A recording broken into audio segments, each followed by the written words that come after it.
ปิดซิงคือมาวันนอนมามันตอนแล้วเกมเป็นฮะเขินมีพอคำกูเฮียบองเงินหอม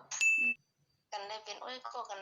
มาดาซีมาเป็นมือตุกมาเดเป็นมือซึกที่ร้านว่าฮักกูก่อน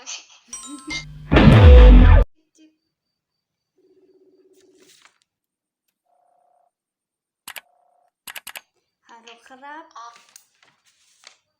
นี่คือค่ะ น้องดื้อยังอ่ะด้วยลีกค่ะเจ้าพี่ อยากขยำด้วยลีกอยู่ปะนั้น น้องดำไปไปด้วยกันทำมือไกลเหี่ยงกี่ละห้ามปะนั้นใจได้แต่ก็มีถ่ายรายการอยู่ว่าตะเลียวเกี่ยวกับน้องจ้างก็เป็นทางนะ อ๋อเดี๋ยว มีถ่ายรายการโทรต่อกันนั่นนะรายการปีเดียวว่าถามเต้ตอบเต้นั่นน่ะนะต้นเลียวแน่พี่ตอนเลี้ยวเขาถามบีมบ่มีน้ำก่อนมีหม้อข้าวก็โหเขาแกอ๋ออ๋ออ๋อจังเดียากขยำจากดิกเนาะฮะไรพี่ไรเต้นะอ๋อค่ะ ปะนั้นเตก่อนน่ะอ๋อน้องตึกซิงเกิลไว้ฮะอ๋อ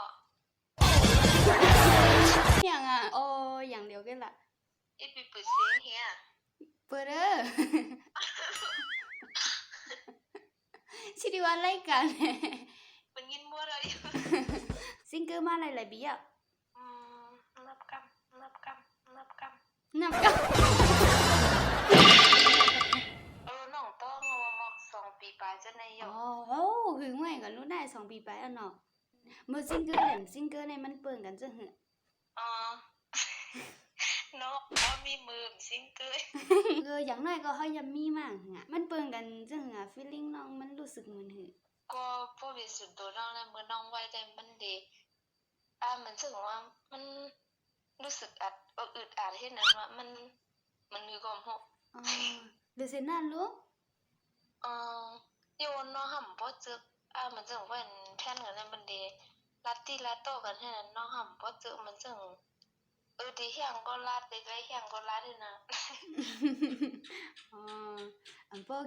ให้เพิ่นมาติๆต่อๆจำนั่นเนาะโยก็เปิดซิงคือมาวันนอนมามันตอนแล้วเกม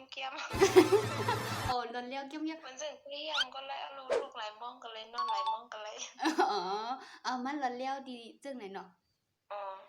แต่ว่าเจอกันก็ยามไปแล้วมันจังไงยามอยู่ไปก็เลี้ยวแค่นั้นเจ้าแม่ก็สั่งได้ไปเต็บตัดไว้ขึ้นล่ะเนาะเขาย้ำในจ่องมีคนเข้ามากันฮะมีคุยเนาะไปตกลงว่าเป็นแฟนกันนั่นน่ะเนาะคุยไหลก่อนนั่นล่ะก็เลี้ยวไป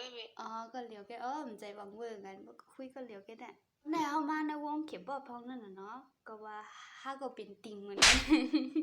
ก็สั่งเลยเกี่ยวเข็มบ่ล่ะเนาะน้องแต่เจ้าฮู้จักเข็มบ่มาติไหลนั่นน่ะเนาะฮู้จักแต่น้องบ่ต้องแต่ว่าอันที่น้องเป็นติ่งแก้มๆในเดียวปีในมาอยู่เว้ปี2023นี่ค่ะปีกายปีกาย2022โยก็อันน้องเลยใจ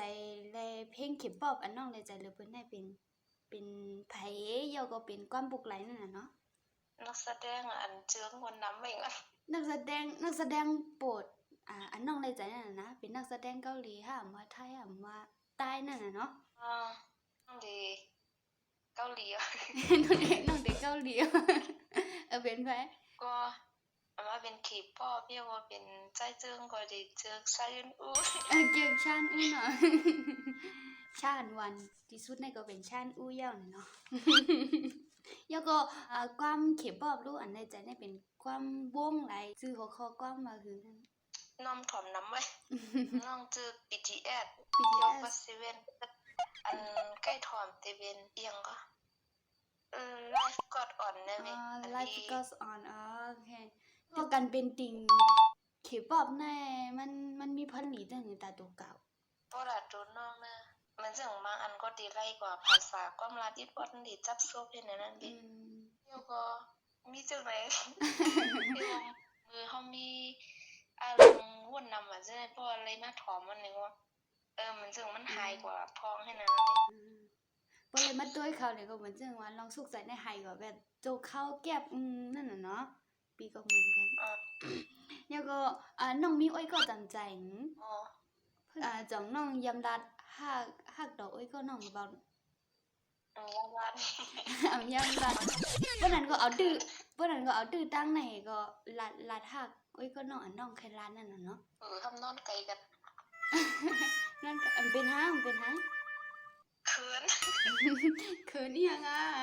สิได้รัดจึงหูดี เอาดื้อตั้งไหนก็ลัดฮักเขานั่นน่ะน้องใครหมอก